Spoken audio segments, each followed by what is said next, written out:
ये देखिए माशाल्लाह से प्याज जो है वो गोल्डन हो गए हैं। तो अब क्या करना है, अब मैंने इनके अंदर टमाटर डालने हैं।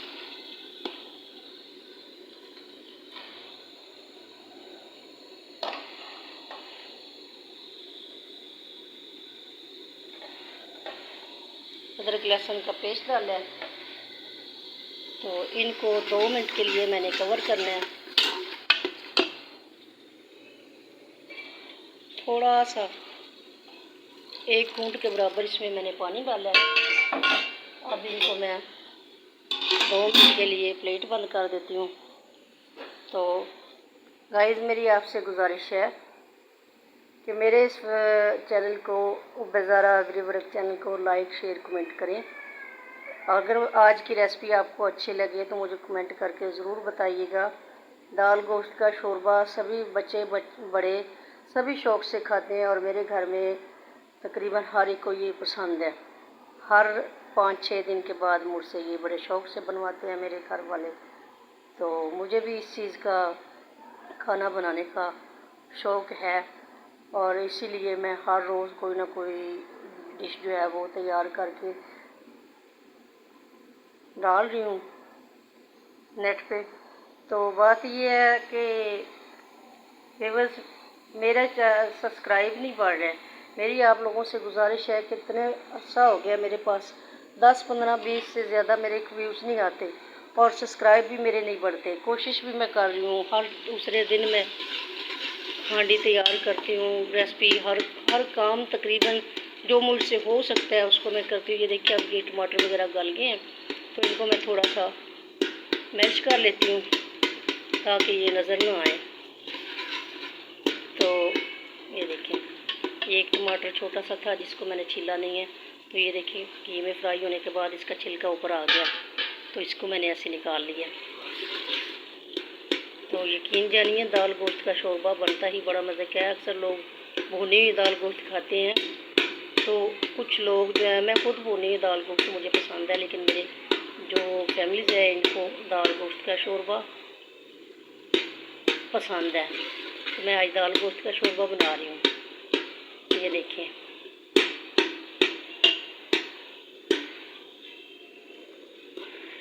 तो बस मेरी आपसे गुजारिश है मेरे चैनल को लाइक शेयर करें, सब्सक्राइब करें और कमेंट करें। बेल आइकन को दबाना मत भूलिएगा। मेरी आपसे गुजारिश है कि आप ही ने मुझे मेरी मंजिल तक पहुंचाना है। मेरे व्यूअर्स ने मेरी आप लोगों से गुजारिश है कि मुझे लाइक करें, शेयर करें, कमेंट करें, सब्सक्राइब करें। आपका बहुत बहुत शुक्रिया। मेरी रेसिपी आपको अच्छी लगे तो इसको बना के ज़रूर चेक कीजिएगा। अक्सर ख़वातीन जो हैं वो दाल बना लेती हैं, सब्ज़ी बनाना गोश्त बनाना जो है वो आसान है क्योंकि गोश्त की रेसिपी हर कोई खुश हो के बनाता है। बड़ी औरतें भी, बच्चियां भी, आजकल में हमारे छोटे छोटे बच्चों को भी शौक़ है कि किचन में घुसने का। मेरी छोटी छोटी बेटियां हैं, पोतियां हैं मेरी, तो वो बड़े शौक़ से किचन में घुसती हैं, लेकिन मैं अभी उनको जाने नहीं देती हूँ। ये मैंने अब मसाले इसमें डाल दिए हैं। तो 2 मिनट के लिए मैं इसको भूनूंगी, ये खुद ही सारा कुछ इसके अंदर मेल्ट हो जाएगा।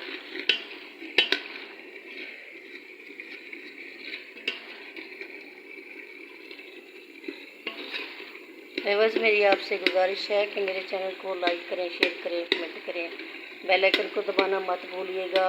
और मैंने टिकटॉक पे भी वीडियोस जो है वो बनाती हूँ। तो अब सबसे मेरी गुजारिश है जितने टिकटॉकर्स हैं, जितने यूट्यूबर्स हैं, जितने छोटे बड़े सब चैनल्स वाले हैं, एक दूसरे की हेल्प किया करें। मदद करने वाले को अल्लाह भी बहुत पसंद करता है। तो ये एक मैं समझती हूँ कि ये कोई फजूल काम नहीं है।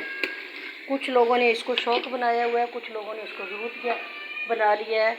तो मैं इसको ज़रूरत के तय पे कर रही हूँ, मैं इसको शौक़ पे नहीं कर रही हूँ क्योंकि मैं इसको ज़रूरत के तय पे कर रही हूँ। मैं चाहती हूँ कि कोई ना कोई ऐसा काम हो जो घर बैठे पर्दे के अंदर करें भी और उसकी आमदनी भी हो और उसको लोग पसंद भी करें।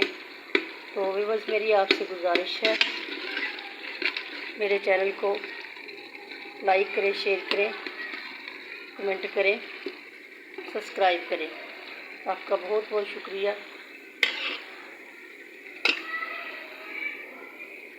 ये देखिए, अब मसाला भून के अभी थोड़ा सा इसमें है भूनने की गुंजाइश बाकी है। 1 मिनट तक मैं इसको कंप्लीट भून लूँगी। तो व्यूअर्स, मुझे अच्छे से अच्छे कमेंट करें ताकि मुझे पता चले कि आप लोगों को मुझसे हमदर्दी है, मोहब्बत है, प्यार है। सारे बहन भाई एक दूसरे के साथ मिलकर काम करेंगे तो काम भी आसान हो जाता है और काम करने को दिल भी खुश होता है। तो आपसे मेरी गुजारिश है, ये देखिए, ये मेरी छोटी सी बेटी है, मेरी पोती है जो नीचे जा रही है अपने रूम में। तो थोड़ा सा मैं इसको और पानी डालूँगी ताकि अच्छी तरह से इसका मसाला गल जाए, क्योंकि ये होता है कि हर चीज़ जो है ना वो मेल्ट हो, नज़र ना आए। मेरे घर वालों को इस तरह की चीज़ें पसंद हैं कि टेस्ट भी आए और कुछ नज़र भी ना आए, यानी कि तो ये देखिए, दाल जो है वो मुकम्मल करके मैंने रखी है, उबाल के रखी है, चिकन उबाल के